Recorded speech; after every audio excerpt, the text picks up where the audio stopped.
MS Music and Films present 3 बजे भोर हरिया में अजय दीवाना 3 बजे भोर हरिया में मिलल है हमरा से गई रात के अनहरिया में गई रात के अनहरिया में गई रात के अनहरिया में चुमाल तो रविंद्रा चौरा 3 बजे भोर हरिया में गई चुमाल तो अनिलवा चौरा 3 बजे भोर हरिया में गई चुमाल तो बलटिया चौरा 3 बजे भोर हरिया में अजय दीवाना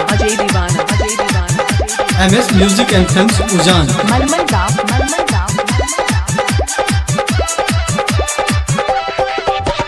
धीरे धीरे बात तो हर खोलबो लगे धीरे धीरे बात तो हर खोलबो लगा के चश्मा गोर की है गई घूमै छै बाजरिया में है घूमै छै बाजरिया में है घूमै छै बाजरिया में चुमाल तो मुखिया चौरा 3 बजे भोर हरिया में है चुमाल तो रविंद्रा चौरा 3 बजे भोर हरिया में है चुमाल तो बलटिया चौरा 3 बजे भोर हरिया में अजय दीवाना मलमल गाँव MS Music and Films उजान धीरे धीरे बात तो हर खोलबो लगे धीरे धीरे बात तो हर खोलबो कोचिंग में देखल है रही हो तो रहा आन लिखे है अकबरिया में है सोन लिखे है अकबरिया में है आज लिखे है अकबरिया में अचुमाल तो रविंद्रा चौरा 3 बजे भोर हरिया में है चुमाल तो रितसवा चौरा 3 बजे भोर हरिया में है चुमाल तो बलटिया चौरा 3 बजे भोर हरिया में अजय दीवाना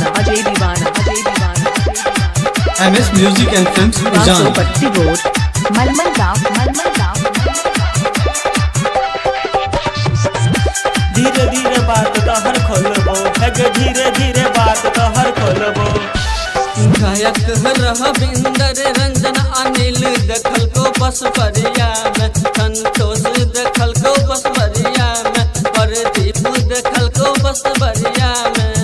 चुमाल तो रविंद्रा चौरा 3 बजे भोर हरिया में